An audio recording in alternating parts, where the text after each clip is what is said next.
चलिए देखिए, आज हम लोग बहुत ही इंपॉर्टेंट टॉपिक डिस्कस करने वाले हैं और ये है आपके प्रोसेस का लास्ट टॉपिक। ठीक है, प्रोसेस अकाउंटिंग के अंदर में ये सबसे लास्ट टॉपिक है और ये बहुत रेलेवेंट टॉपिक है। ठीक, इससे क्वेश्चन भी पूछता है और मैंने पहले ही बताया था कि ये बहुत ही इजी चैप्टर है, इजी टॉपिक है, इसमें कुछ बहुत ज़्यादा दिक्कत नहीं होने वाली है। तो आओ जरा हम लोग देखते हैं क्या होता है जॉइंट प्रोडक्ट और क्या होता है बाई प्रोडक्ट।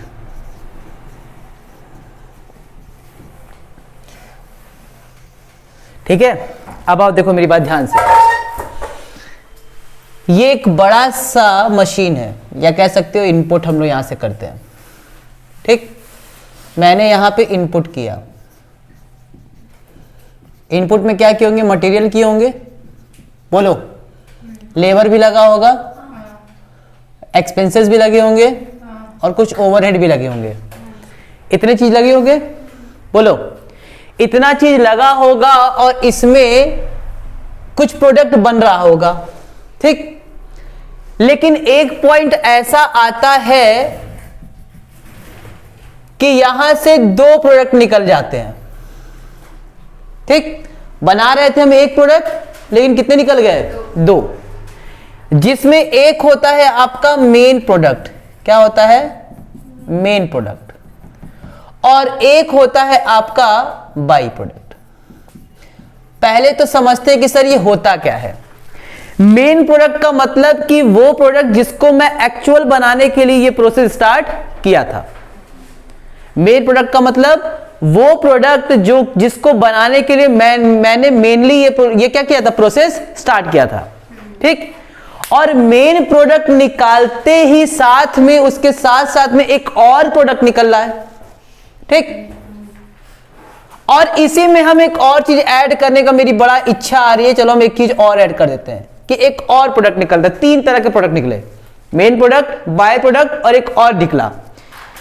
इसको हम लोग कहते हैं साहब कि ये वेस्टेज निकला है। क्या निकला है? वेस्टेज।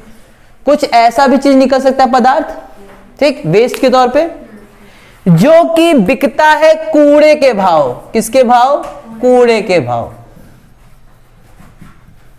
तो यहां मैं इसकी बात नहीं कर रहा हूं। हम यहां किसकी बात कर रहे हैं? मेन प्रोडक्ट और बाय प्रोडक्ट के। मेन प्रोडक्ट का मतलब इसी को तो बनाना था साहब। ठीक, या लिख सकते हो इसी को बनाना ही था।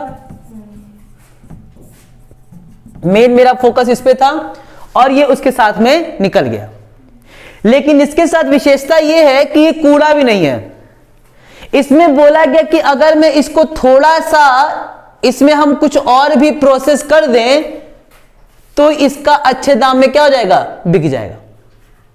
यानी कि जो बाई प्रोडक्ट निकला है इसमें हम थोड़ा और कुछ मशीनरी का खर्चा करें या कुछ और प्रोसेस स्टार्ट कर दें, कुछ और भी उसमें प्रोसेसिंग कर दें, तो उससे वो बहुत अच्छे दाम में क्या हो जाएगा? बिक जाएगा।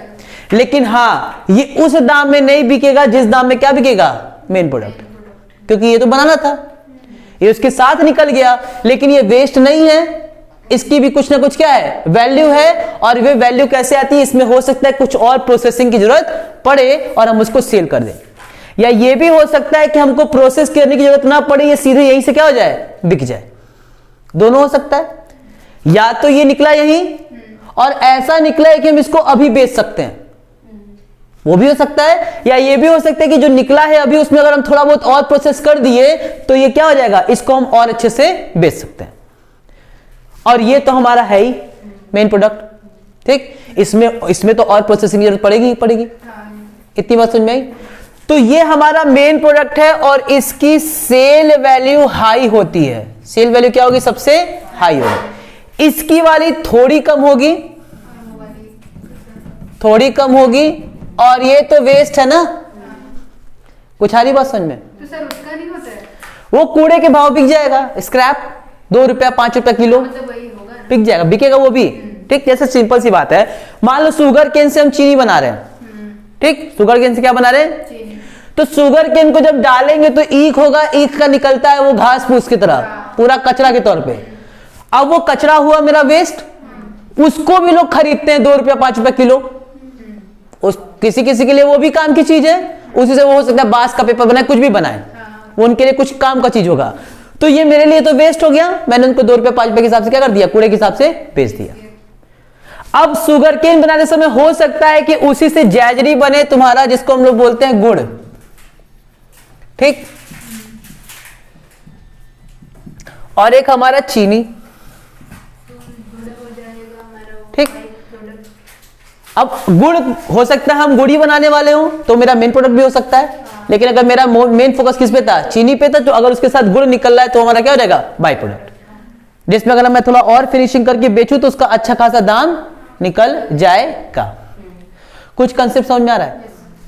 तो सर इसमें तो दिक्कत ही नहीं है, ये तो बड़ा आसान है, मेन प्रोडक्ट हमको पता चल गया, बाई प्रोडक्ट पता चल गया, वेस्टेज पता चल गया, तो मेन प्रोडक्ट में जो प्रोसेस हो रहा होगा वो बना लेंगे, बाई प्रोडक्ट में जो प्रोसेस हो रहा होगा वो बना लेंगे, और वेस्ट का तो हमको ट्रीटमेंट आता ही है, ठीक।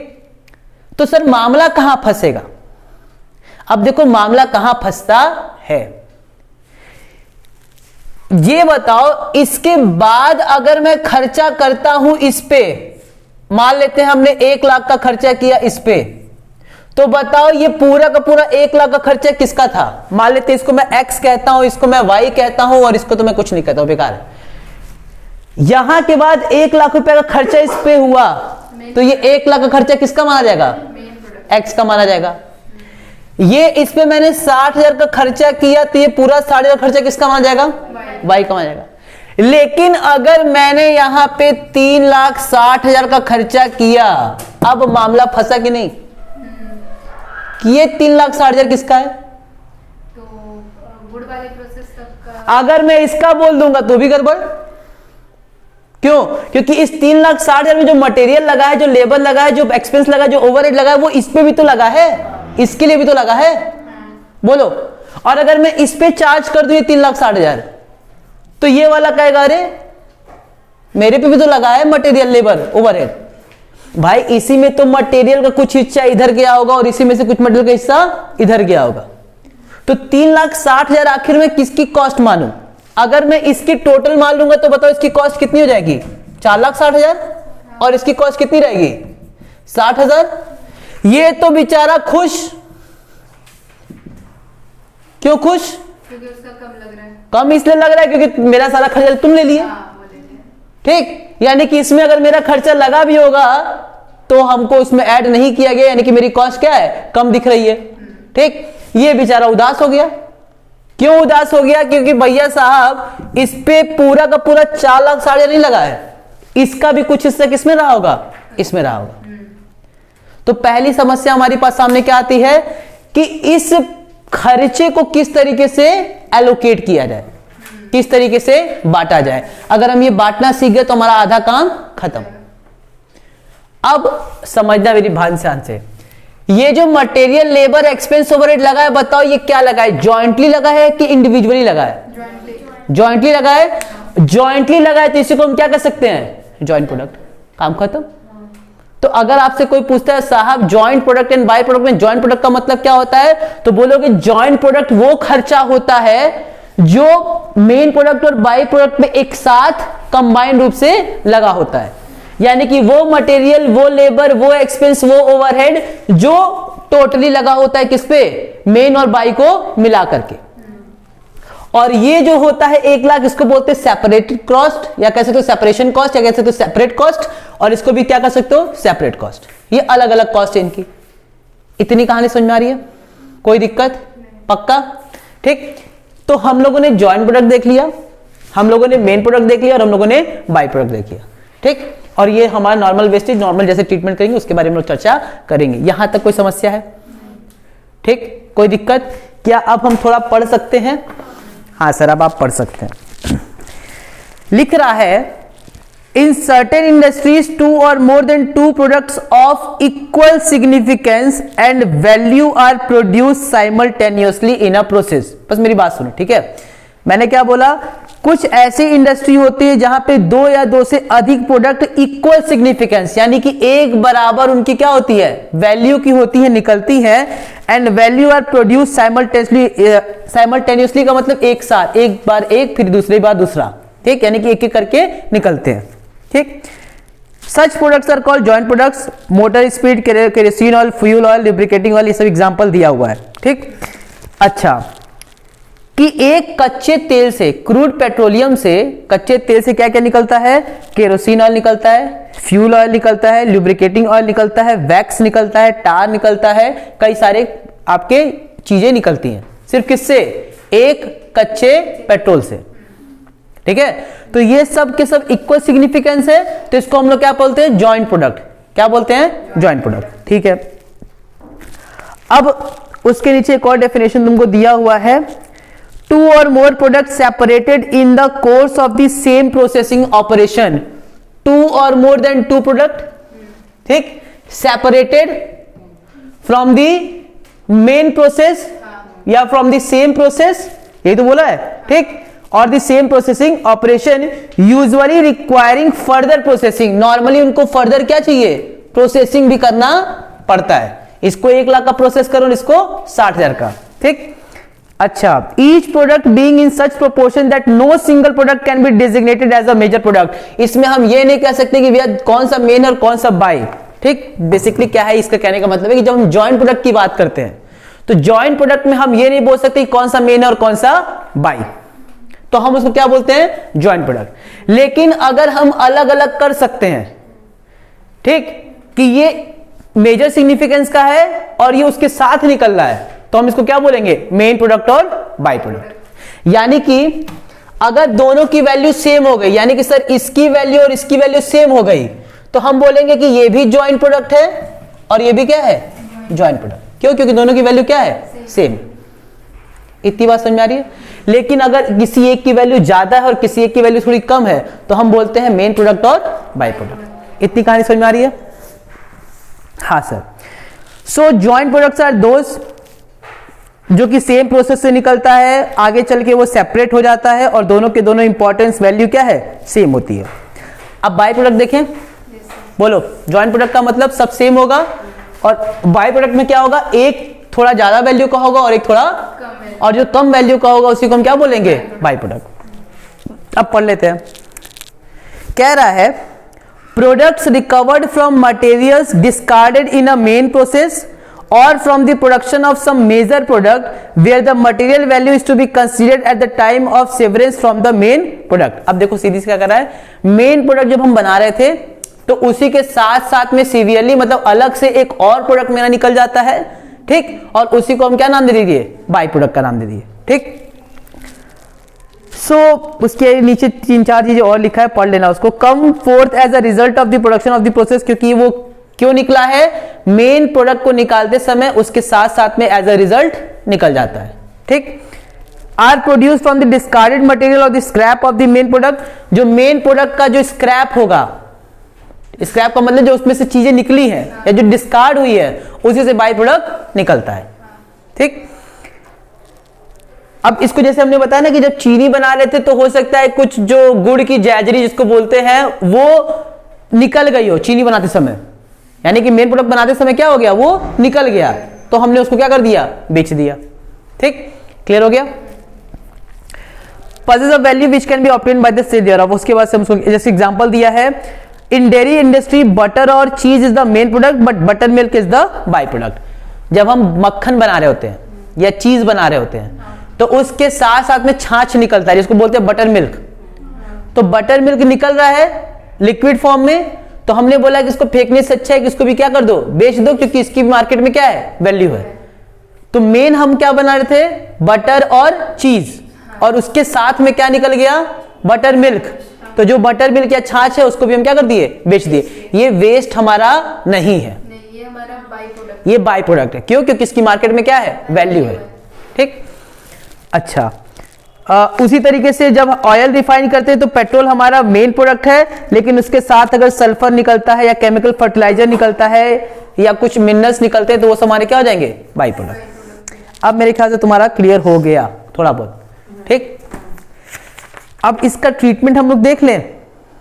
बोलो, सबसे पहले आप लोग हेडिंग भी डालो जरा, apportionment of joint cost. Sir wastage के बारे में। वेस्टेज ये तो ऐसे ही, ये कूड़े के भाव बिक जाएगा, उसमें कोई दिक्कत नहीं है। तो मतलब क्या होगा? जब तुम अकाउंट बना रहे हो तो ना, तो नॉर्मल लॉस के तौर पे दिखा दोगे उसको, जो नॉर्मल लॉस होता है ना उसको उसकी तरह से ट्रीटमेंट कर दोगे जैसे नॉर्मल लॉस का ट्रीटमेंट करते थे। ठीक, अपॉर्शनमेंट ऑफ जॉइंट कॉस्ट, जरा हेडिंग डालो।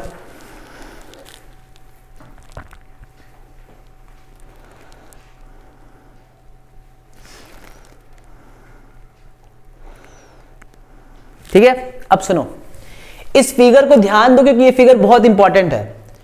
तुम्हारे बुक में भी फिगर बना है लेकिन वो फिगर थोड़ा उलट के बना है, तो इस फिगर को जरा ध्यान दो। इस पॉइंट को हम लोग कहते हैं, ये जो पॉइंट है ना, ये इसको हम लोग कहते हैं split off point. Split off point, split का मतलब होता है बिखरना। स्प्लिट का मतलब क्या होता है? बिखरना। तो यहां से देखो बिखर रही है चीजें, यहां से कुछ अलग हो रहा है और यहां से कुछ अलग हो रहा है, यहां से कुछ अलग हो रहा है। इसके पहले सब साथ थी, स्प्लिट ऑफ पॉइंट पे ये अलग हो गया, ये अलग हो गया और ये अलग हो गया। तो इस चीज का ध्यान रखना। ठीक, अच्छा, अब यहां से कह रहा है कि अभी जब हम लोग डिस्कस किए कि यहां पे हमारा मामला फंसेगा ना अपॉर्शनमेंट का, कि ये 3,60,000 किस रेशियो में जाएगा, तो इसी को हम क्या कहते हैं? अपॉर्शनमेंट ऑफ जॉइंट कॉस्ट, कि मैं जॉइंट कॉस्ट को किस रेशियो में अपॉर्शन करूं और वही हमको देखना है। ठीक, आप देखते हैं। तो in relation to the apportionment of joint cost there may be 3 possibilities as follows. 3 possibility यहां पे हो सकती है। पहली पॉसिबिलिटी क्या हो सकती है? Where 2 or more product are simultaneously produced and there is no by product. पहली क्या हमने बताया? ये भी मेन प्रोडक्ट, ये भी मेन प्रोडक्ट, ये बन सकता है, ये भी मेन प्रोडक्ट और कोई बाय प्रोडक्ट निकला ही नहीं। एक पॉसिबिलिटी हो सकती है। बोलो, जैसे मैंने पेट्रोल बनाया तो उसी से तुम्हारा लुब्रिकेटिंग ऑयल निकला, उसी से तुम्हारा वैक्स निकला, उसी से तुम्हारा टार निकल रहा है, वो सब क्या है? जॉइंट प्रोडक्ट है। ठीक, अच्छा, दूसरी पॉसिबिलिटी क्या बन सकती है? Where there are both joint product as well as by product. Joint product भी है और बाय प्रोडक्ट भी है, हो सकता है। और तीसरी क्या है? Where is there is a main product and a by product. अच्छा, जॉइंट प्रोडक्ट देखो कुछ नया चीज नहीं है, समझो। यहां पे एक और जॉइंट प्रोडक्ट निकल जाए और यहां पे भी एक क्या निकल जाए? Joint product. 2 जॉइंट प्रोडक्ट पर एक क्या निकल जाए? बाय प्रोडक्ट निकल सकता है। बोलो, और इसमें एक और कंडीशन क्या हो सकती है? मेन प्रोडक्ट निकल जाए और बाय प्रोडक्ट। 3 हमारे पास क्या हो सकता है? संभावनाएं हो सकती है। तो सर ये जो दोनों जॉइंट प्रोडक्ट होगा वो आगे दोनों मेन हो जाएगा ना? ये जॉइंट होगा, मतलब जॉइंट का मतलब समझो अलग अलग वो निकलेंगे नहीं, हम तुमको बेसिकली समझा देते हैं। अच्छा सुनो, ये जॉइंट प्रोडक्ट का मतलब है कि इसमें 2 प्रोडक्ट ऑलरेडी क्या है? जॉइंट है। जो आगे चल के फर्दर प्रोसेस होगा तो फिर क्या होंगे? अलग अलग होंगे, अलग अलग होंगे। अभी क्या है? दोनों सेम है। ठीक, तो जब दोनों सेम है तो हम लोग बोलते हैं इनको मिला करके क्या? Joint product. और एक उसके साथ क्या निकल रहा है? By product. ये निकल सकता है। जॉइंट प्रोडक्ट का मतलब ये है कि अभी सेपरेट नहीं हुए हैं, अभी आगे चल के क्या हो सकते हैं? अलग अलग हो जाएंगे। तो एक हमारा 2 से अधिक जॉइंट प्रोडक्ट निकल सकते हैं और एक क्या निकल सकता है? By product. ठीक, जैसे फॉर एग्जांपल मैंने बताया पेट्रोल डाले थे तो वैक्स, टार जो है हमारा, या जो भी हमारा लुब्रिकेटिंग ऑयल है, ये सब क्या है? Joint product. यानी कि सब एक साथ क्या है? जॉइंटली इसमें है। और उसके साथ एक क्या निकल रहा है? बाय प्रोडक्ट, हर प्रोसेस के बाद। एक ये हो सकता है कि भैया यहीं पे हमको 2 चीज निकल गया। एक निकल गया मेरा शुगर और एक क्या निकल गया? मोलेसिस, जिसको बोल सकते हो, या जैजरी भी बोल सकते हो, गुड़ वाला। ठीक, यहीं पे हमको पता चल गया भैया यहां से हमारा क्या निकलेगा? चीनी। तो सिर्फ चीनी निकलेगा, चीनी के अलावा और कोई जॉइंट प्रोडक्ट नहीं होगा। ठीक, तो ये मेन प्रोडक्ट निकलेगा और क्या निकलेगा?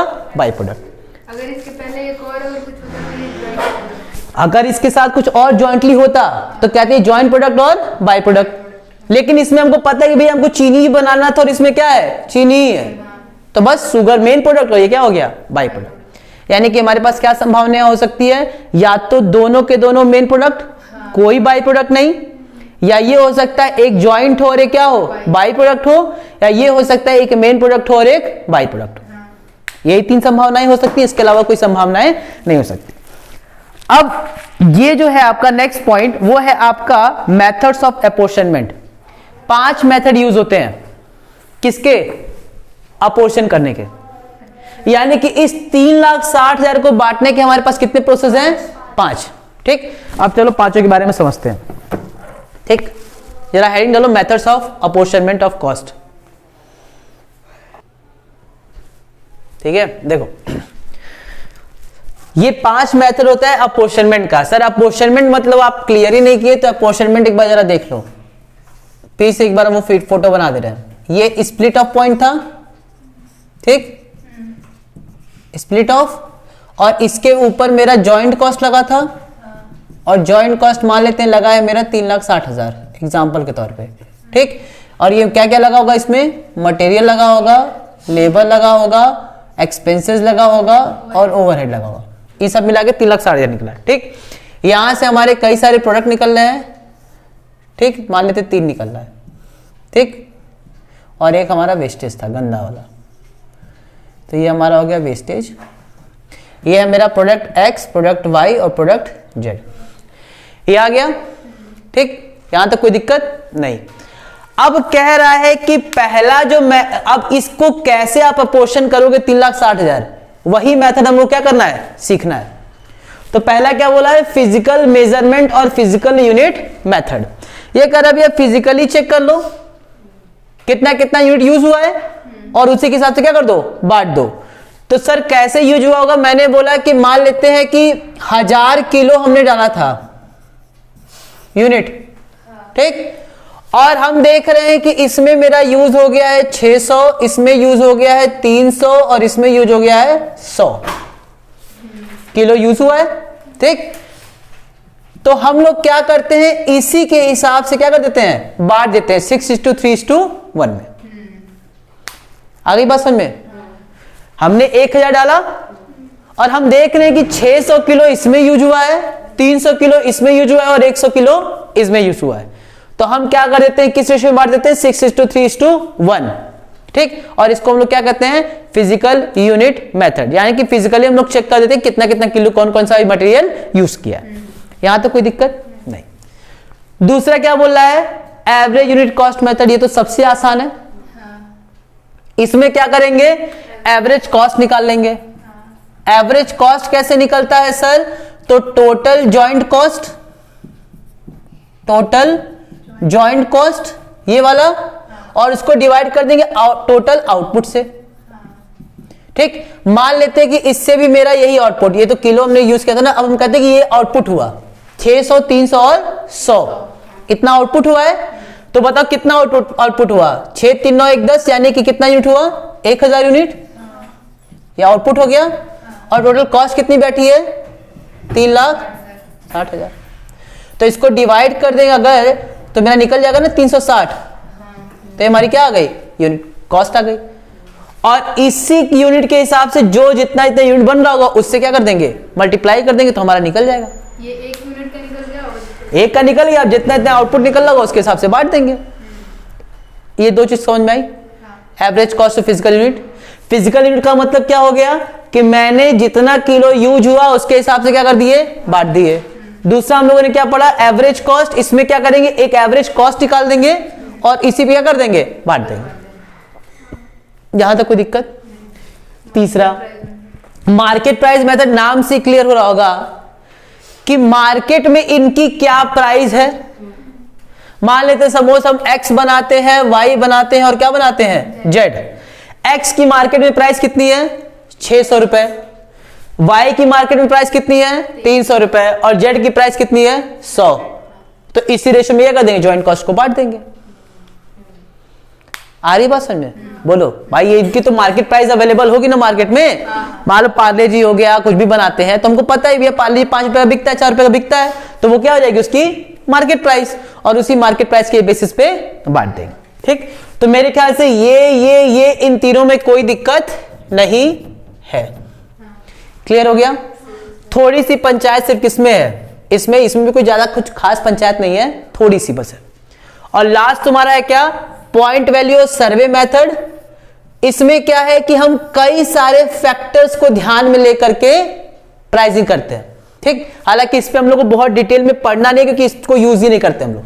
ठीक, ये बेसिकली क्या होता है कि सर्वे कराते हैं। ठीक, कई सारे टूल्स इस्तेमाल करते हैं, कई सारे और भी ओपिनियंस लेते हैं, और उसके बेसिस पे हम क्या करते हैं, जैसे मार्केट इन्वायरमेंट का सर्वे करते हैं। ठीक, टेक्नोलॉजी सर्वे कर लेते हैं, मतलब हर चीज का हम क्या करते हैं, पूरा रूपरेखा तैयार करते हैं और उसके बेसिस पे हम क्या करते हैं, अपॉर्शनमेंट करते हैं। ठीक, तो ये बेसिकली पॉइंट वैल्यू और सर्वे मेथड से हमको कोई वास्ता नहीं है। मेन हमको किस पे फोकस करना है, सेल्स वैल्यू पे। ये थोड़ा है, इसमें भी कुछ खास नहीं है।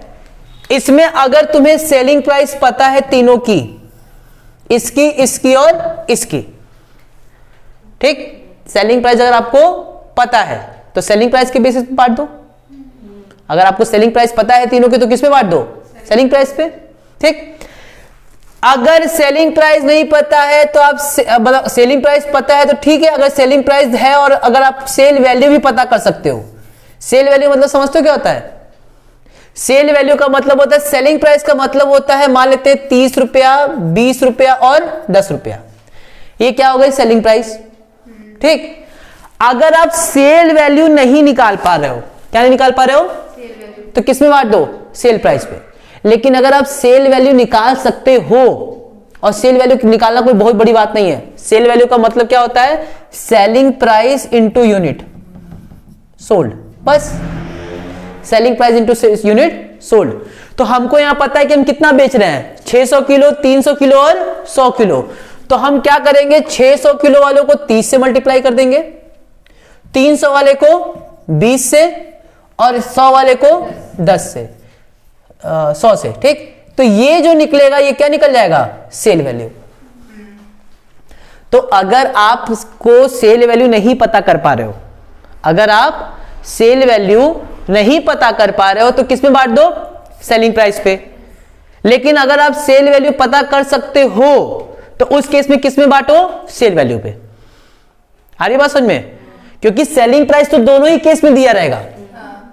तो हाँ, सर अब तुम्हारे मन में आ सकता है, सर अगर सेलिंग प्राइस पे बांट दें तो क्यों नहीं हम सेल वैल्यू वाले केस में भी किस पे बांट दें, सेल प्राइस पे ही। लेकिन हम फिर बताना कि सेलिंग प्राइस लास्ट में यूज करते हैं अगर हम सेल वैल्यू नहीं निकाल पा रहे हैं तब। लेकिन अगर मैं सेल वैल्यू निकाल सकता हूं तो किस पे बांटूंगा, सेल वैल्यू पे। दोनों में डिफरेंस समझ में आ गया, कोई दिक्कत। अच्छा, अब सेल वैल्यू हम किस समय का देखेंगे, यहां का स्प्लिट ऑफ पॉइंट का, क्या सेल वैल्यू था और क्या सेलिंग प्राइस थी। ये तब देखेंगे जब फर्दर प्रोसेसिंग नहीं हो रहा होगा। कुछ समझ में आया, फिर सुनो, यहां पे निकला ना, जैसे ही यहां से 3 वाला निकले तुरंत मार्केट में बिक गए, यानी कि उनको और किसी प्रोसेसिंग की जरूरत नहीं है। तब तो हम क्या ले लेंगे, सेल वैल्यू या फिर सेल प्राइस। समझ में आ रहा है। फॉर एग्जाम्पल 600 का बिका, 300 का बिका, 100 रुपए का बिका, यहीं पे जैसे ही निकला वैसे ही बिक गया, तब तो हम 6, 3 और 1 में बांट देंगे। लेकिन अगर हम कहते हैं 600 का बिक रहा है लेकिन इसके लिए मुझे 100 रुपया लगाना पड़ गया, आगे प्रोसेस में जा रहा है, हाँ, फिर यहां पे 300 हुआ, यहां पे भी हमको 50 रुपया लगाना पड़ गया, तब 300 का बिका। और यहां पे भी 100 था, यहां पे भी हमको 20 रुपया लगाना पड़ा, तब कितने का बिका, 100 का। तो उस केस में जानते हो क्या रेशियो बनेगा, उस केस में रेशियो बनेगा आपका 600 माइनस 100 कितना हो जाएगा, 500, 300 माइनस 50 250 और 100 माइनस 20 80। क्योंकि ये प्राइस आएगी आपकी कहां पे, यहां पे, यहां पे और यहां पे। कुछ कहानी समझ में आ रही है। क्योंकि हमको तो जॉइंट कॉस्ट से मतलब है ना कि भैया कितना इसके ऊपर लगा है, और ये जो 600, 300 और 100 दिया है वो किस समय का दिया है, यहां का दिया हुआ है 600, 300 और 100। एक काम करते इसको और अच्छे से तुम लोगों को दिखा देते हैं, क्योंकि हो सकता है कंफ्यूजन हो रहा हो, तो इसको ऐसे समझो। इसको ये तीनों निकले ना, ये 600 का है, ये 500 का है और ये 100, सॉरी ये 300 का है और ये 100 का है। ये हुआ। अगर हम कहते हैं कि फर्दर प्रोसेसिंग की जरूरत नहीं है, यानी कोई खर्चा नहीं हुआ, तो बताओ यही 600 यहां भी होगा ना, यही 300 यहां भी रहा होगा ना, और यही 100 यहां भी रहा होगा, क्योंकि मैंने कोई खर्चा ही नहीं किया, जैसे ही निकला तुरंत बेच दिए। तो वहां पे सेलिंग प्राइस इस्तेमाल कर सकते हो या फिर सेल वैल्यू, कोई दिक्कत नहीं। लेकिन अगर मैं कहता हूं कि यहां से साहब निकलने के बाद भी कुछ खर्चा हुआ है मेरा, यानी कि यहां पे 100 हुआ है, यहां पे 50 हुआ है और यहां पे 20 हुआ है। तो वो माइनस कर देंगे। यस, तो इसका मतलब कि यहां का मुझे खर्चा चाहिए कि नहीं चाहिए, कॉस्ट कितनी थी, क्योंकि इसी पे तो बांटेंगे।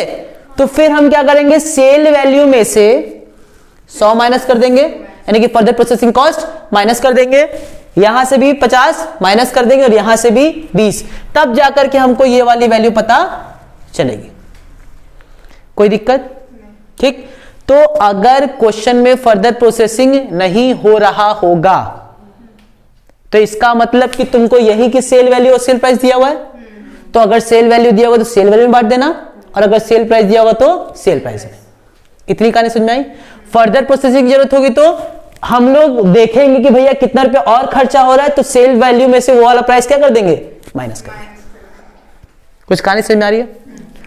और लास्ट होता है आपका, ये अभी हम लोग सब उसी में पढ़ रहे हैं, किसमें, सेल वैल्यू में। पहला पढ़े सेल्स प्राइस पे, दूसरा किस पे पढ़े, सेल वैल्यू पे, तीसरा क्या पढ़े, sale value if there is any further processing cost, तो फर्दर प्रोसेसिंग कॉस्ट माइनस करने के बाद जो आएगा उस पे, और लास्ट हम लोग पढ़ेंगे नेट रियलाइजेबल वैल्यू। क्या हम बोले हैं, नेट रियलाइजेबल वैल्यू क्या कहता है कि भैया ये तो आपकी सेल वैल्यू है ना, तुम एक काम करो इसको बेच दो। क्या करो, बेच के देखो ना कितना मिल रहा है। आ रही बात समझ में, जो मिल रहा होगा तुमको उस वैल्यू पे क्या कर दो, बांट दो। अच्छा। तो उसको हम लोग क्या बोलेंगे, रियलाइजेबल वैल्यू। रियलाइजेबल वैल्यू में भी अगर फर्दर प्रोसेसिंग हुआ होगा तो उसको भी माइनस करके, बस। क्या कोई समस्या है? इसलिए हम कहते हैं कि ये फिगर आप अपने दिमाग में रखो, क्योंकि इस फिगर से आपका बहुत डाउट क्लियर हो जाएगा। हमको याद रखना कि हमको हमेशा कहां पहुंचना है, स्प्लिट ऑफ पे, याद रखना, क्योंकि उसके ऊपर ही क्या हुआ होगा, जॉइंट कॉस्ट हुआ होगा, और उसके बाद हमको क्या करना है, अपोर्शनमेंट करना है। कोई कहानी, कोई दिक्कत कहीं भी? गुड। एक बार इसको रिकॉल कर लो, फिर हम लोग आगे बढ़ते हैं, क्वेश्चन करते हैं।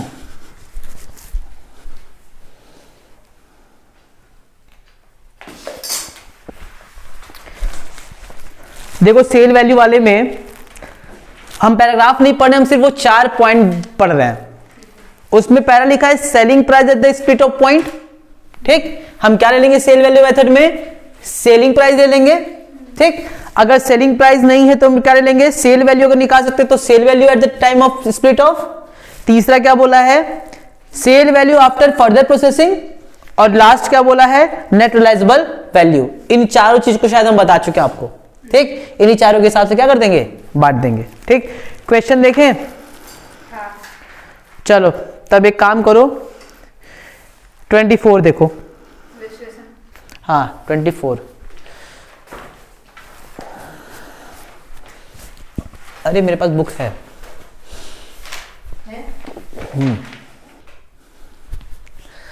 ठीक है, कह रहा है apportion the joint cost of joint product X, Y and Z from the following data under a physical unit method and average unit cost method।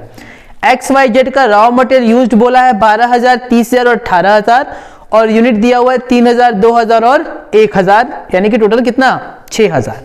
ठीक, बस काम खत्म। अब कह रहा है कि दोनों मेथड से आप मुझे बताओ साहब कि कैसे हम लोग करेंगे। क्वेश्चन में ये बोल रहा है कि आपका जो जॉइंट प्री सेपरेशन पॉइंट, देखो तुमको इतना ही खतरनाक है कि तुमको ये नहीं बोल रहा है कि कितना जॉइंट कॉस्ट है, क्या कह रहा है, प्री सेपरेशन पॉइंट कॉस्ट। तो भैया प्री का मतलब पहले, और सेपरेशन का मतलब जुदाई होने से पहले। ठीक, तो जुदा होने से पहले कौन सा कॉस्ट था, जॉइंट कॉस्ट था। ठीक, तो कह रहा है इसके ऊपर कितना लगा है आपका, सर 90,000 रुपया लगा है। ठीक, अब कह रहा है कि कितना कितना किलो आपने यूज किया है मटेरियल, 12,000 यूज किए और 30,000 यूज किए और ये यूज किए। आउटपुट नहीं बोल रहे, यूज पूछ रहे हैं। हाँ ठीक है, बस। तो फिजिकल मेथड तो हम लोग पढ़े थे ना, फिजिकल मेथड में हम लोग क्या पढ़े थे सर, फिजिकल मेथड में हम लोग पढ़े थे कि कितना कितना किलो यूज होगा उसके हिसाब से बांट देंगे। तो बताओ यही रेशियो हो जाएगा, 12, 30, 18। सर इसको और भी आप कर सकते हैं, 6 से 6 दूरी 12, 6 5 30 और 6 3 18, यानी कि 2:5:3 में किसको बांट दोगे? 90,000। पहला खत्म। दूसरा क्या कर रहा है? Unit cost method, average cost method. तो ये बताओ टोटल कितना खर्चा बैठा है? 60,000। अरे 90,000 ना। 90,000। और कितना आउटपुट हुआ है? आउटपुट पूछ रहे हैं। 6,000। आउटपुट 6,000 है देवी, 6,000 है आउटपुट। ठीक, तो 3 से 3 हो गया, यानी कितना हो गया? 15। बोलो, अब यही 15 के हिसाब से बांट देंगे। ठीक, तो बताओ पहले वाले में कितना आउटपुट हुआ है? पहले वाले में हमारा 3,000 का आउटपुट है। दूसरे वाले में 2,000 का, तो 3,000, 2,000 और 1,000। ठीक। अब बताओ पर यूनिट निकाल लिए, कितना आया? 15, यानी कि इंटू 15 ये आ जाएगा 45,000, ये आ जाएगा 30,000 और ये आ जाएगा 15। क्या कुछ है इसमें? अरे तुम लोग तेज बच्चे, तुम लोग फटफट लगा लोगे। आगे बढ़े। हाँ सर, तो सर हम लोगों ने ये दोनों देख लिया, एक और हम लोग देख लेते हैं, क्योंकि हमने बोला इसमें कुछ दम नहीं है, सब फटाफट आप लोग खत्म कर लोगे। नेक्स्ट 25 देखो। The data are as follows. Product X Y Z दिया हुआ है, यूनिट प्रोड्यूस दिया हुआ है 3 2 1 और सेलिंग प्राइस पर यूनिट दे दिया है कितना? 10 20 40। Apportion the pre separation joint cost. अब मैंने बोला था क्या? सेलिंग प्राइस दे दिया तो आप लोग तो खुश हो गए, अरे सर सेलिंग प्राइस देता है तो काम ही खत्म। ठीक, तो सेल वैल्यू मेथड में सेलिंग प्राइस भी बांटते हैं, लेकिन मैंने ये भी बोला था कि अगर सेल वैल्यू निकाल सकते हो तो सेल वैल्यू पे। क्वेश्चन में बोला इतना प्रोड्यूस हुआ है, अगर हम ये मान ले कि कोई ओपनिंग और क्लोजिंग नहीं है, बोलो अगर कोई ओपनिंग में नहीं और कोई, और क्यों ओपनिंग क्लोजिंग नहीं मान रहे? क्यों? क्योंकि ओपनिंग क्लोजिंग दिया ही नहीं है। तो यही मान लेंगे कि जितना प्रोड्यूस हुआ उतना ही क्या हो गया होगा? बिक भी गया होगा। अब जरा बताओ कितना कितना यूनिट प्रोड्यूस हुआ है? 3,000, 2,000, 1,000। तो यहां पे सबसे पहले तो मुझे बताओ कि जॉइंट कॉस्ट कितना है? Very good, 44,000। यही है प्री सेपरेशन के पहले। अब कह रहा है कि सेलिंग प्राइस जरा बताओ कितनी कितनी है? 10 20 40। इसी रेशियो में बटता ये, अगर हम सेल वैल्यू नहीं निकाल पाते तो क्या हम सेल वैल्यू निकाल सकते हैं? इसमें निकाल सकते हैं। क्यों? क्योंकि हमको प्रोड्यूस दिया हुआ है। कितना प्रोडक्शन है, यानी कि इसको सेल मान लेते हैं। कितना सोल्ड यूनिट है? 3,000। पहले वाले में 3,000, दूसरे वाले में 2,000 और तीसरे वाले में 1,000। तो इसी में बांट देते, मल्टीप्लाई कर देते हैं, तो ये हो जाएगा तुम्हारा 30,000, 40,000, 40,000 और ये 40,000। ये आ गया। तो हमारा रेशियो 3:4:4 हो जाएगा। अगर फर्दर प्रोसेसिंग नहीं हुई है तो, इतनी बात समझ में आई? अगर फर्दर प्रोसेसिंग नहीं हुई है तो क्या क्वेश्चन में फर्दर प्रोसेसिंग दिया है? नहीं दिया है। तो इसका मतलब कि अब मैं फर्दर प्रोसेसिंग नहीं निकाल सकता हूं, तो उस केस में यही सेल वैल्यू मान लेंगे। ठीक, तो इसी सेल वैल्यू के रेशियो में बांट देंगे। यही सेम क्वेश्चन अगर कहता तुमसे कि आउटपुट नहीं दिया है, यानी कि फर्दर प्रोसेसिंग भी नहीं दिया और आउटपुट भी नहीं दिया, तब तो मेरे पास कोई ऑप्शन बचता ही नहीं। तब हम क्या यूज करते हैं? Selling price. अब कुछ कहानी समझ में आई? पहले फर्दर प्रोसेसिंग दिया होगा तो पहले नेट रियलाइजेबल वैल्यू दिया होगा तो वो ले लेना, नहीं दिया होगा तो फर्दर प्रोसेसिंग, नहीं दिया होगा तो सेल वैल्यू, और नहीं होगा तो फिर सेलिंग प्राइस। कहानी खत्म। बोलो, तो 3:4:4 में बांट दोगे, ये बढ़ जाएगा। ठीक, अभी हम सिर्फ अपोर्शनमेंट बता रहे, भी अकाउंट बनाना नहीं सिखा रहे। ठीक, क्योंकि अकाउंट बनाना इकट्ठे सीखेंगे हम लोग। और करें? हाँ सर, 26 स्टार बना दो। ये स्टार है, 26 भी स्टार और 27 भी स्टार है, दोनों स्टार आदमी है। ठीक, आओ देखते हैं। A company manufactured 2 joint product X and Y during the year.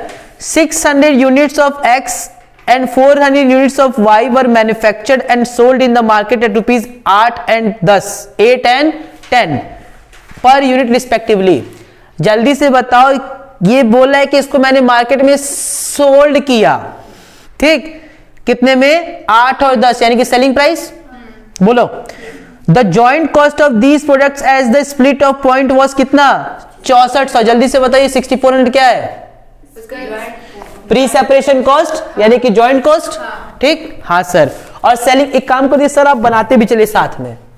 ठीक, ओके, आप लोग कह रहे तो मान जा रहे हैं। ठीक, सेलिंग प्राइस जल्दी से बताओ क्या क्या है?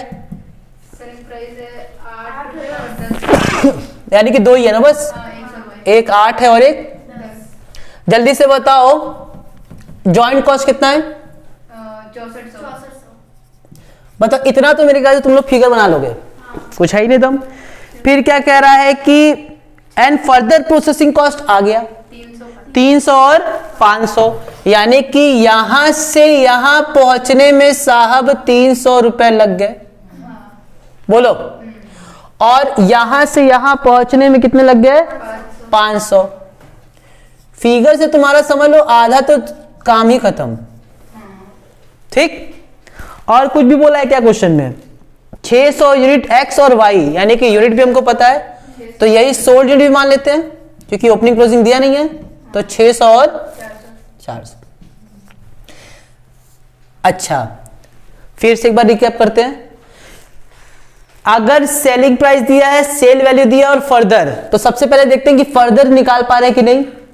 अगर फर्दर निकाल पा रहे हैं तो उसमें बांटेंगे, अगर फर्दर नहीं निकाल पा रहे हैं तो सेल वैल्यू में बांटेंगे, सेल वैल्यू नहीं निकाल पा रहे हैं तो सेलिंग प्राइस में। ये फॉर्मेट एकदम दिमाग में बैठा लो, इस हिसाब से होगा। ठीक, तो एक काम करते, ये कितना हो जाएगा? 8 × 4800 बोलो, और ये 4000। ये क्या निकला जल्दी बताओ? ये हमारा अगर सेल वैल्यू। ठीक, अब ये बताओ, ये 4800 है, यहां पे लगा है ना 4800, इसका मतलब कि यहां पे कितना लगा होगा? 4800 माइनस 300 यानी कि 4500। बोलो, और ये 4000 है, ये 500 लग गया, तो यानी यहां पे कितना रहा होगा?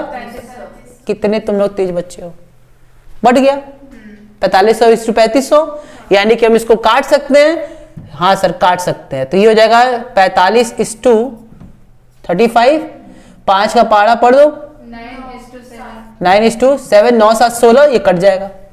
ठीक, तो ये आ जाएगा 3600, 9 चौक 36 हो ना, 16 16 4, हाँ 9 चौक 3600, 7 चौक 2800 आ गया। कितना आसान है ना? ठीक, सोचो ये पूरा क्वेश्चन हम लोग 5 लगा ली इसी फिगर पे। सोचो कितना खतरनाक। हम इसीलिए हम आपको हमेशा कहते हैं कि फोटो बनाना सीखो। अगर फोटो अगर बना लो तो देखो 5 क्वेश्चन अभी लगा लिए, अभी इसके बाद वाला भी ऐसे ही लगेगा एकदम डिट्टो, और कंसेप्ट भी आपका तगड़ा हो जाएगा। ठीक, यहां तक कोई दिक्कत? ठीक, तो ये होता है फोटो की कहानी। आओ सर 27 भी बता ही दीजिए अब आप। Apportionment on the basis of net eligible value of working back from sales, और ठीक है। The joint expense of these 3 product A B and C are as follows 12000, 8000 और 5000, यही ना? देखो फोटो यही है। मटेरियल कितना लगा है? 12000, 8000 और मान लेते दोनों मिला करके 5000। ठीक, तो 12 8 20 5 25, यानी कि जॉइंट कॉस्ट कितना हो गया? 25000 है। अब उसके बाद से कह रहा है कि subsequent processing cost are as under, यानी कि तीनों को प्रोसेस किया गया है, यानी कि इसके बाद का बोलो, इसके बाद की कहानी दिया है। तो सर आप फिर से मिटा दीजिए इसको।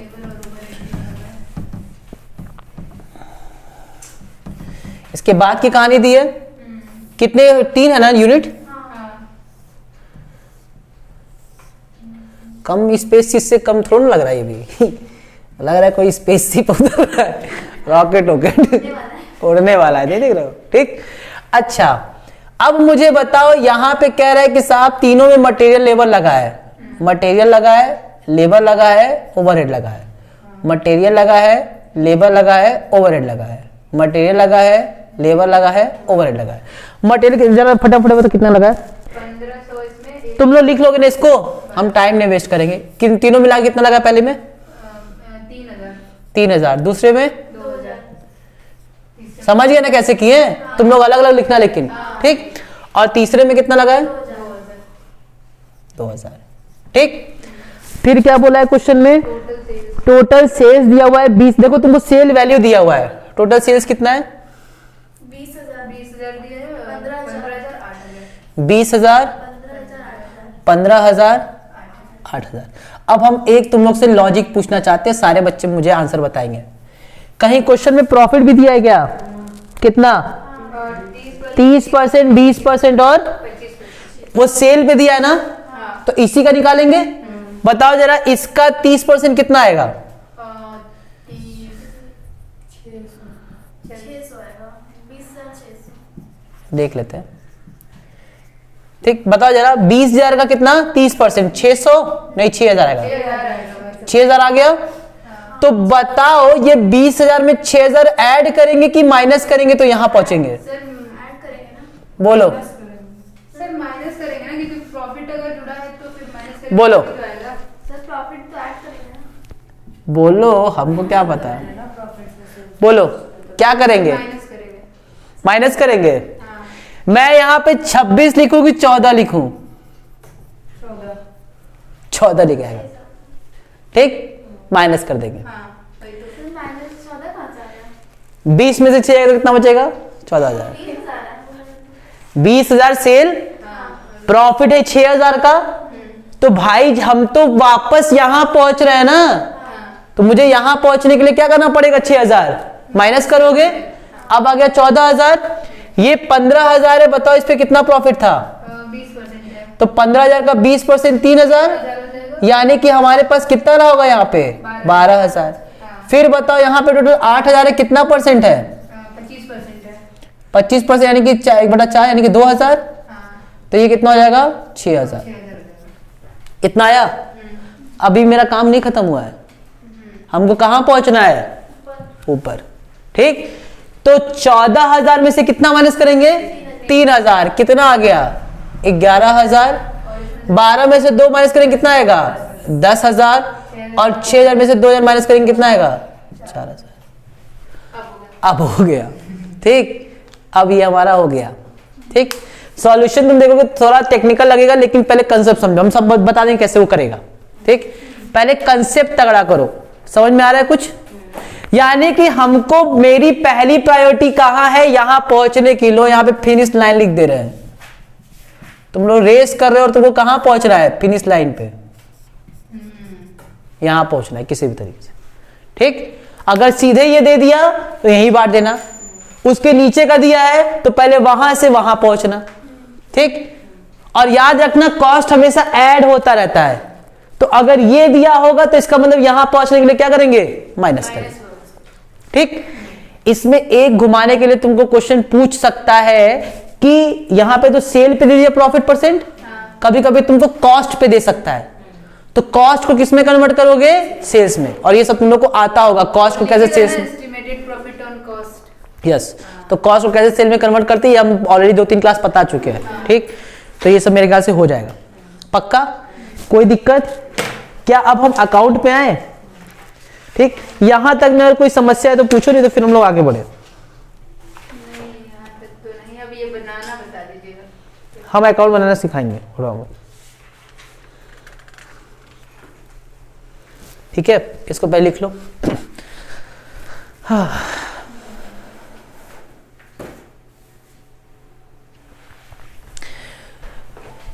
सबसे पहले हम लोग बनाएंगे कौन सा अकाउंट? Joint account. ठीक है, तो जॉइंट प्रोडक्ट अकाउंट। ठीक, ये हो गया। ठीक, मटेरियल लेबर ओवरहेड लगाए तो टू मटेरियल टू लेबर और टू ओवरहेड, यही 3 चीज लगाए। मटेरियल कितना लगाए? 12,000, 8,000 और 5,000। तो 12,000, 8,000 और 5,000, ये तो जॉइंटली लगाए। तो 12, 8, 20, 25 हो गया। ठीक, और इसी 25,000 में किसका किसका हिस्सा था? ए का, बी का और सी का। तो by product A by product B और बाई प्रोडक्ट सी। कितना कितना हिस्सा था यही निकाले? 11 10 4, तो 11,000, 10,000 और 4,000, ठीक 25,000। बस हम प्रोडक्ट ए का बना रहे, बाकी तुम लोग लगा लोगे। फिर हम लोग क्या बनाएंगे? प्रोडक्ट ए, ठीक। बता जरा प्रोडक्ट ए की ये एंट्री क्या पास हुई होगी? A product account debit to joint product, यही तो होगा। A product account debit to joint product, तो ए प्रोडक्ट में क्या लिख देंगे? To joint product 11,000। उसके बाद से इस पे भी फर्दर प्रोसेसिंग लगा है, मटेरियल लेबर ओवरहेड, तो टू मटेरियल टू लेबर और टू ओवरहेड। ये है तुम्हारा फर्दर प्रोसेसिंग कॉस्ट, ठीक। कितना कितना लगा था? 1,000 और 500, ठीक है। तुम बैठ जाओ जी, डिस्टर्ब हो रहा होगा ना वहां पे, ठीक। इतनी बात समझ में आई? अब ये कितना हो जाएगा? 3,000 ना, बोलो। तो ये टोटल हमारा कितना हो गया? Total cost of production, total, या इसको सीधे ऐसे लिख दो, by cost of production, by cost of production कितना आ जाएगा? 14,000, ठीक। ये खत्म हो गया यहां तक। फिर यहां लिखेंगे to cost of production, to cost of production कितना? 14,000। कितने का सेल किए? 20,000 का, और 6,000 हमारा क्या है? प्रॉफिट, तो to costing profit and loss. बन जाएगा तीनों का? बी और सी भी एकदम एक कॉपी पेस्ट होगा, ठीक है। कोई समस्या? बी का बना लोगे? सी का बना लोगे? हो जाएगा ना पक्का कि बनवाया अभी? सेम है तो बन जाएगा, मतलब हाँ सेम है, इसमें सेम है, सेम ही होगा। इसको लिखना लिखो, नहीं तो फिर अब एक क्वेश्चन, एक पॉइंट बताएंगे बहुत इंपॉर्टेंट।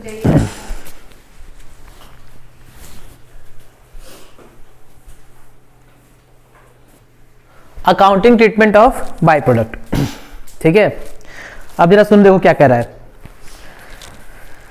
बाय प्रोडक्ट का पहले मतलब क्या होता है देखो। The term by product is generally used to denote one or more products of relatively small value that are produced simultaneously with a product of greater value। यानी कि ग्रेटर वैल्यू के साथ साथ में जो स्मॉलर वैल्यू की चीज निकलती है, प्रोडक्ट निकलता है साइमल्टेनियसली, यानी कि उसके साथ साथ में, ठीक। तो जो स्मॉलर वैल्यू की प्रोडक्ट होता है उसी को हम क्या कहते हैं? बाय प्रोडक्ट, ठीक। और जो ग्रेटर वैल्यू होगा वो मेन प्रोडक्ट हो जाएगा, and the product of greater value is called main product. For example cotton seeds in the production of cotton, shells from cocoa beans, ये सब एग्जांपल दिया हुआ है, ठीक है, बाय प्रोडक्ट का। मेन अब हमको देखना है cost determination of by product जी, ठीक। अब मेन हमें देखना है accounting methods of by product, किस तरीके से हम अकाउंटिंग ट्रीटमेंट इसका करते हैं। दो तरह का बाय प्रोडक्ट हो सकता है, एक हो सकता है आपका बहुत ही स्मॉल वैल्यू का हो, जैसे कि वेस्टेज की तरह समझ लो एक तरह से है, और एक हो सकता है ये कंसिडरेबली उसकी ज्यादा वैल्यू हो। एक का मतलब बिल्कुल जीरो, बहुत कम वैल्यू है उसकी, बाय प्रोडक्ट है लेकिन उसकी वैल्यू क्या है? कम है। और दूसरा क्या है कि बाय प्रोडक्ट है और उसकी वैल्यू क्या है? ज्यादा है।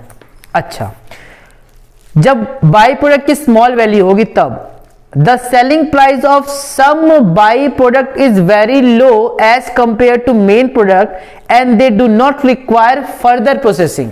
उसकी इतनी वैल्यू कम होती है कि हम उसको फर्दर प्रोसेस नहीं करते हैं, ठीक। अच्छा, they are sold in the same shape or form in which they are obtained, the amount realized by the sale of the byproduct may be dealt in any of the following two way। अब सोचो, ऐसे समझो, मान लो कोई ऐसे product हम बनाए हैं जिसकी मार्केट में वैल्यू 5 रुपया है या 50 रुपया मान लेते हैं, कितना है? 50 रुपया, और हमको लगता है कि इसको हम फर्दर प्रोसेस करेंगे तो 50 रुपया लग जाएगा इसको बनाने में, तो हम क्यों ही बनाए उसको, जब 50 रुपया खर्चा करने के बाद भी कितने का बिकेगा? 50 का। तो हम कहते हैं कि जिस शेप और साइज का है उसी शेप और साइज में क्या कर दो? बेच दो। इतनी बात समझ में आई, ठीक। क्यों? क्योंकि उसको हमको फर्दर प्रोसेस करने से कोई ज्यादा फायदा नहीं है, क्योंकि वो बिकेगी, उसकी वैल्यू क्या हो जाएगी? कम ही रहेगी। इस केस में क्या होता है, It may be taken as a pure profit and credited to the costing profit and loss account. The process cost of main product should not be affected by this amount of byproduct.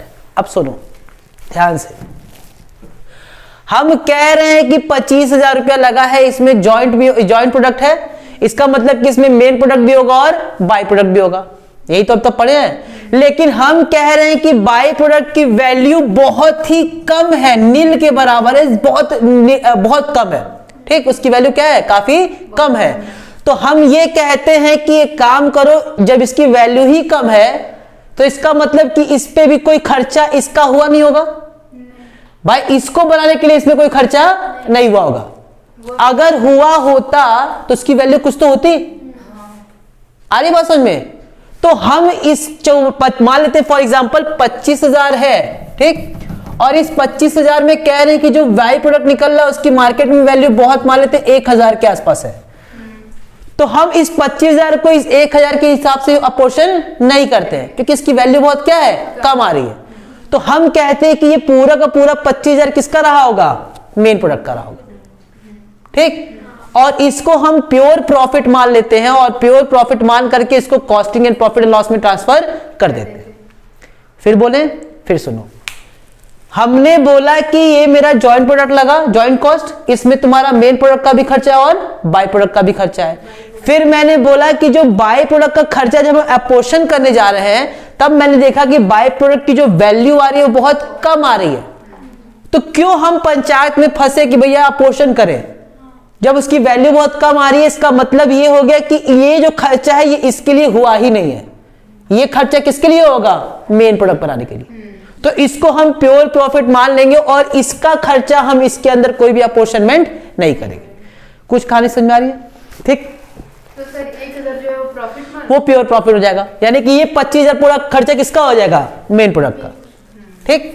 अच्छा, it may be credited to that process account in which the byproduct has arisen. Due allowance should be made for any handling charges or expenses incurred in effecting the sale of the byproduct. हाँ, अगर मान लो 1,000 पाने के लिए 200-300 रुपया खर्चा किए हैं तो 1,000 में से 200-300 रुपया क्या कर देंगे, माइनस कर देंगे, 700 रुपया दिखा देंगे प्रॉफिट। हाँ, तो वो हो सकता तो इसका भी आपको ध्यान रखना है कि अगर मैंने कोई खर्चा अगर किया होगा लेने के लिए, हाँ, तो उसको भी हम क्या कर देंगे, उसको माइनस करके ही क्रेडिट करेंगे। ये नॉर्मली ऐसा क्वेश्चन आएगा नहीं, ठीक, क्योंकि हम बाई प्रोडक्ट उसको मानते ही नहीं है, वो एक तरह से वेस्टेज की तरह ही ट्रीटमेंट कर देंगे, जैसे वेस्टेज का किए थे ना आज तक वैसे इसका कर देंगे। अब हम समझते हैं जब उसका कंसिडरेबल वैल्यू होगा। अब सुनो, when the by product are of considerable value it will be proper to find out the exact cost of by product. तब तो भैया हमको निकालना पड़ेगा, जब हम कह रहे हैं कि मार्केट में इसकी अच्छी खासी वैल्यू है तब तो मुझे कॉस्ट पता करना पड़ेगा कि इसकी कॉस्ट कितनी लगी है। अच्छा, अब कॉस्ट कैसे पता चलेगा, क्यों, क्योंकि इसमें तो दोनों की कॉस्ट निकली होगी, जॉइंट की भी होगी और बाई की भी, इसीलिए हमसे कहा गया कि भैया इसमें अपोर्शनमेंट आपको करना पड़ेगा, ठीक। उसके लिए देखते क्या होगा। अब कह रहा है कि this requires apportionment of joint cost of the product up to the split off joint, यानी कि जहां तक स्प्लिट ऑफ है वहां तक का कॉस्ट निकालेंगे, ठीक।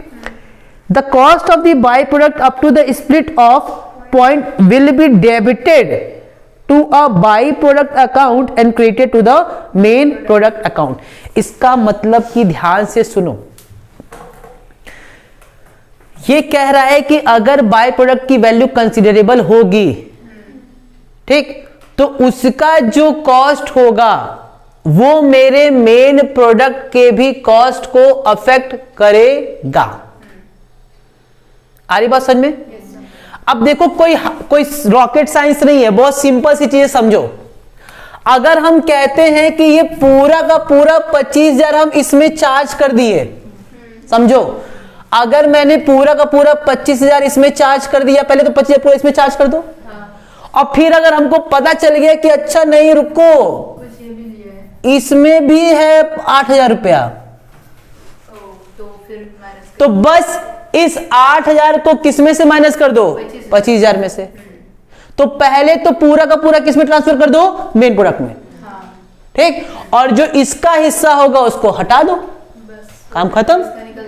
यही कर सकते हैं। अब देखो, अब फिर से हम पढ़ते हैं, तो कह रहा है कि भैया आप एक काम करो, स्पिरिट ऑफ पॉइंट तक का निकाल लो और उसके बाद से कह रहा है the cost of the by product up to the spirit off point will be debited to a by product account and credited to the main product account. By product को डेबिट कर दो और मेन प्रोडक्ट अकाउंट को credit कर दो। ठीक, अब जरा एक बात बताओ ध्यान से, सारा इसमें जरा ध्यान दो, इसी में हम बताना चाहेंगे। ये मान लेते हैं कि ये मेन प्रोडक्ट है, क्या है मेन प्रोडक्ट। मान लेते हैं मेन प्रोडक्ट में टोटल लग गया 25,000, एग्जाम्पल कितना लग गया 25,000, ये लग गया और इसके अलावा भी 3-4 हजार रुपया खर्चा हुआ, हो गया 28,000। इसको छोड़ दो, हटा लो, केवल समझो पहले तो मैंने पूरा 25,000 किस में ट्रांसफर कर दिया, मेन प्रोडक्ट में। ये जो 25,000 का खर्चा था वो पूरा का पूरा किस में ट्रांसफर कर दिए, मेन प्रोडक्ट में। ठीक, फिर फर्दर भी क्या होता है, 3,000 रुपया खर्चा होता है। मान लेते हैं यहां से यहां पहुंचने का 3,000 रुपया, अभी हम डिस्कस किए थे ना पिछला वाला क्वेश्चन, तुम्हें कोई माइंड में अगर होगा तो 3,000 रुपया कुछ खर्चा हुआ था, 1,500, 1,500। ठीक, तो 3,000 रुपया और पहुंचता है, ये कितना हो जाएगा 28,000।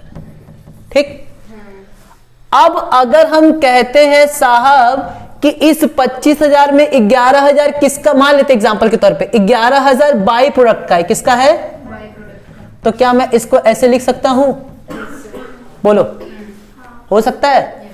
जल्दी से बताओ मुझे इसकी एंट्री क्या होगी, what will be the entry, by product account debit to main product. अब मैं जो अभी बोला हूं वो लाइन देखो क्या बोला था कि the by product will be debited and main product will be credited. क्या यही एंट्री है? अच्छा, किस किस एंट्री से होगा, जो किस कॉस्ट से होगा, जो जॉइंट कॉस्ट में उसकी कॉस्ट होगी। जॉइंट कॉस्ट कितना था 25,000, इस 25,000 में इसकी कॉस्ट कितनी थी 11,000। तो यही ना बोला है कि भाई जॉइंट कॉस्ट में जो बाय प्रोडक्ट की कॉस्ट होगी वही लिखेंगे और क्या एंट्री पास करेंगे, एंट्री पास करेंगे by product account debit to joint product या कैसे तो मेन प्रोडक्ट। इतनी कहानी समझ में आ रही है? क्या एंट्री रटना पड़ेगा हमें? एंट्री तो वही है और वो स्वाभाविक सी बात है भैया कि 25,000 रुपया लगा, लेकिन 28,000 में 11,000 किसका है, तो उसको तो कम करेंगे ना करेंगे, बस उसको कम कर दी, काम खत्म। अब ये बैलेंस आएगा कुछ, तो वही बैलेंस के हिसाब से बाकी जो काम होता है वो होगा। अभी मेरा मेन समझाने का मतलब क्या था, सिर्फ इतना था। ये सब भी छोड़ दो, ये सब भी अभी हम लोग मतलब नहीं है, ये चीज समझ में आई?